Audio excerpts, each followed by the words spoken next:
People who react strongly to being told what to do are often misunderstood. They're labeled lazy, stubborn, or immature, but that label completely misses what's actually happening. Picture this. You're relaxed on the couch, coffee in your hand. You notice the dishes in the sink and think, "I'll take care of that in a minute."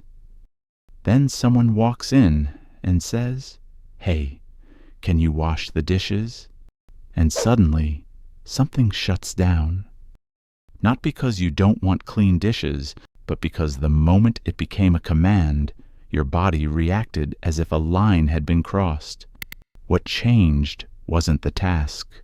What changed was control. This isn't a character flaw. It's not pettiness. It's a very real response built into the human nervous system. We like to think we're logical beings. In reality, we're emotional systems that use logic after the reaction happens. And nothing exposes that faster than feeling directed instead of choosing freely. The brain interprets sudden loss of autonomy as a threat, not a physical one, but a psychological one. A subtle signal that says your agency is being reduced. You see this everywhere. The employee who works effortlessly until a micromanager shows up.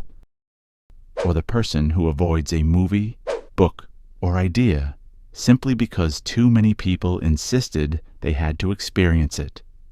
Psychology calls this reactance. When your sense of freedom feels restricted, your brain pushes back, often by doing the opposite of what's requested. This isn't rebellion with a plan, it's reflexive, the same instinct that makes a "do not touch" oddly tempting. For some people, autonomy isn't just a preference, it's essential. The moment advice turns into pressure, their nervous system shifts into defense. Following instructions doesn't feel helpful. It feels like shrinking their inner world. That's why some people will delay things that genuinely help them.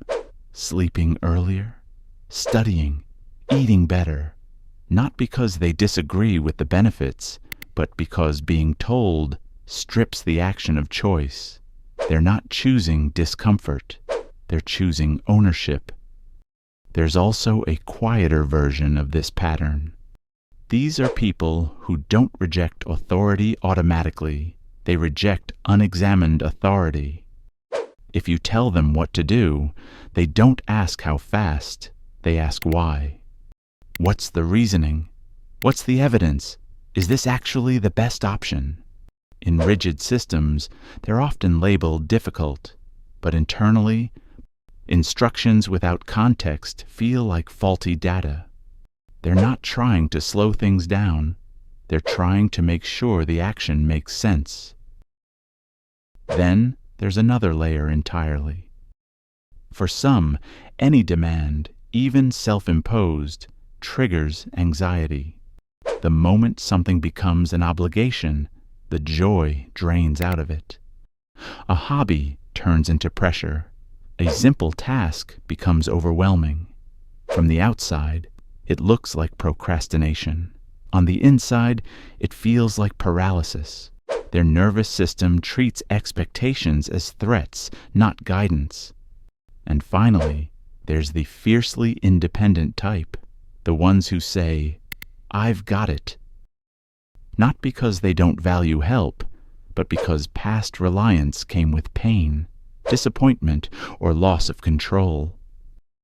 For them, instructions don't sound like support. Direction feels like interference. So independence becomes armor.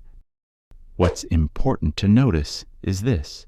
These patterns look different on the surface, but they share the same core need, a need to feel like the author of one's own life. For some people, being told what to do feels comforting. For others, it feels like erasure. So here's the question worth sitting with. When you resist being told what to do, Are you protecting your autonomy or unintentionally blocking yourself from what you actually want? And the next time you freeze in quiet defiance over something simple, ask yourself, is this independence speaking or just a very human glitch in the system? I won't tell you to subscribe. You'll do that only if it feels like your choice. And honestly, that says more about you than compliance ever could.